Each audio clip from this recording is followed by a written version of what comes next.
Roni Yusuf selaku Jaksa Penuntut Umum Tindak Pidana Korupsi, hari ini membacakan tuntutan berkas perkara dugaan suap Bupati Nonaktif Ade Yasin dan dugaan tersangka lainnya di Pengadilan Tipikor Bandung, Jawa Barat.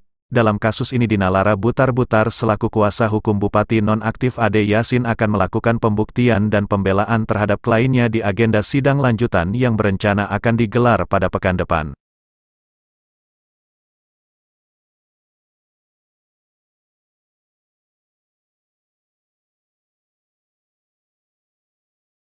Hari ini kita berada di Pengadilan Negeri Jawa Barat, atau tepatnya di Pengadilan Tipikor Bandung, Jawa Barat, untuk menyaksikan persidangan dugaan tindak pidana korupsi yang dilakukan oleh Bupati Bogor Ade Yasin.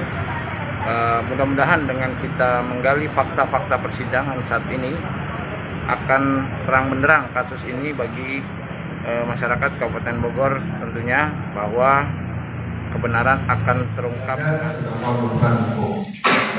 di atas dan dengan perhatian perundang-undangan yang berkenaan dengan perkara ini, kami berumum dalam perkara ini menuntut: 1. Menyatakan terdakwa Ade Yasin telah tidak sah dan meyakinkan bersalah menurut hukum,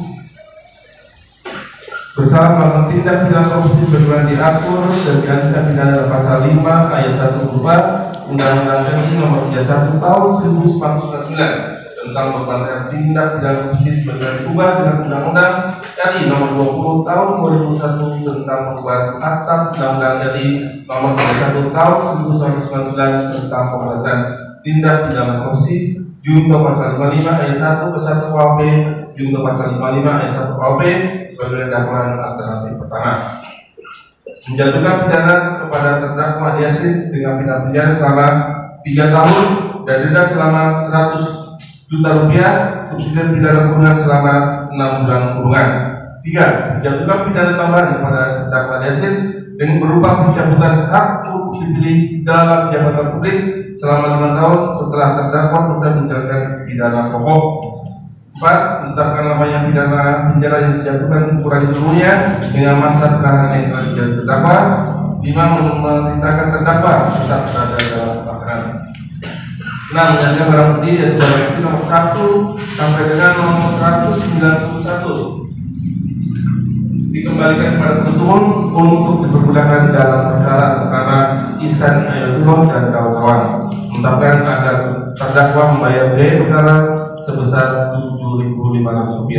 Demikian tuntutan pidana ini dibacakan dan diserahkan pada hari ini, hari Senin tanggal 12 September 2022. Penuntut umum Komisi Pidana. Sebelum sampai pada tuntutan pidana pada para terdakwa, namun sebelum kami membaca tuntutan tersebut, perlu kiranya kami membacakan Ade Yasin pidana penjara selama 3 tahun penjara dan denda sebesar 1 juta rupiah, subsidi 6 bulan kurungan, dan ada pidana tambahan berupa pencabutan hak untuk dipilih dalam jabatan publik selama 5 tahun setelah terdakwa menjalani pidana. Dan untuk tuntutan untuk terdakwa 1 Ihsan Ayatullah, yaitu penjara selama 3 tahun dan denda sebesar 100 juta rupiah dan subsidi 6 bulan. Sedangkan untuk terdakwa 2 Maulana Adam dan terdakwa Rizky Taufik Hidayat dan penjara masing-masing selama 2 tahun, denda 50 juta dan subsidi selama 2 bulan. Total uang suapnya berapa, Pak? Total uang suap yang kita dapat 1.900.000 juta rupiah. Mereka terbukti gitu ya? Mereka terbukti melakukan tindak pidana sesuai pasal 5 ayat 1 huruf A Undang-Undang RI, junto pasal 55 ayat 1 ke 1, junto pasal 64 ayat 1 ke 1 KUHP. Memberikan suap untuk laporan keuangan ya? Betul, laporan keuangan agar dikondisikan, agar laporan keuangan pemerintah LKPD Kabupaten Bogor menjabat opini WTP. Kepentingan, artinya bahwa menuntut sesuatu perbuatan itu harus jelas kepentingan siapa suap tersebut diberikan. Nah, teman-teman media kan rajin nih mengikuti persidangan. Jelas-jelas bahwa pemberian uang tersebut adalah untuk kepentingannya siapa? Kepentingan penyedia jasa kah? Kepentingannya SKPD kah? Atau kepentingannya Ade Yasin? Dan ternyata kan yang terungkap adalah kepentingan-kepentingan si pemberi yang merasa ketakutan ada temuan terhadap pemeriksaan pekerjanya. Pertanyaannya, apakah semua perbuatan-perbuatan si pemberi uang ini harus Bu Ade Yasin yang harus mempertanggungjawabkan? Tadi dikatakan pemberian uang itu adalah dalam rangka kepentingan. Kepentingan apa? Fakta menyatakan bahwa penyedia jasa kepentingannya adalah apa? Supaya tidak ada temuan, supaya tidak besar temuan. Begitu juga dengan SKPD mengatakan apa? Mereka takut sekali karena kalau tidak diberikan uang akan menjadi bulan-bulanan daripada BPK, di mana mereka akan diperiksa berkali-kali, bahkan dipanggil ke Bandung. Nah, ini kepentingan siapa? Sehingga harus dipertanggungjawabkan oleh Ade Yasin. Maka perlu digali apa motif pemberian uang tersebut. Kalau dikatakan motifnya adalah WTP, kemarin teman-teman menyaksikan bahwa semua saksi menyatakan tidak mengerti sama sekali WTP tersebut, ya. Motif mereka adalah supaya tidak diperas, supaya tidak merasa ketakutan, atau supaya temuannya tidak besar, kan seperti itu kan. Nah, mengapa motif si pemberi uang ini harus yang bertanggung jawab adalah Ade Yasin? Dan jelas kalau berdasarkan PP 12 tahun 2019 bahwa pengelolaan keuangan itu adalah sudah diserahkan kepada saker-saker atau kepada SKPD. Artinya terhadap pengelolaan uang ini adalah bukan tanggung jawab Ade Yasin lagi.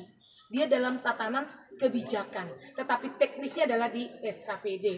Nah, nanti mungkin kita akan buktikan di minggu depan dalam pembelaan kita akan uraikan semuanya ini, ya, bahwa unsur-unsur pasal tadi yang didakwakan oleh KPK itu adalah pasal 5 ayat 1 huruf A. Kita akan buktikan bahwa unsur memberikan janji keuntungan kepada BPK itu kita bisa patahkan bahwa itu adalah tidak pernah dilakukan oleh Ade Yasin. Apalagi si pemberi uang, ya, pemberi uang di sini yang fakta adalah Iksan Adam menyatakan tidak pernah diperintahkan oleh Ade Yasin untuk menyogok BPK. Artinya memang tidak ada keterlibatan dari Ade Yasin. Tidak ada keterlibatan. Dan kalau kita masuk kepada teori hukum, suap itu terjadi apabila dari awal sudah ada kesepakatan antara pemberi dan penerima. Pertanyaannya, siapa yang bersepakat dengan BPK? Bahkan dengan Iksan saja dia tidak bersepakat.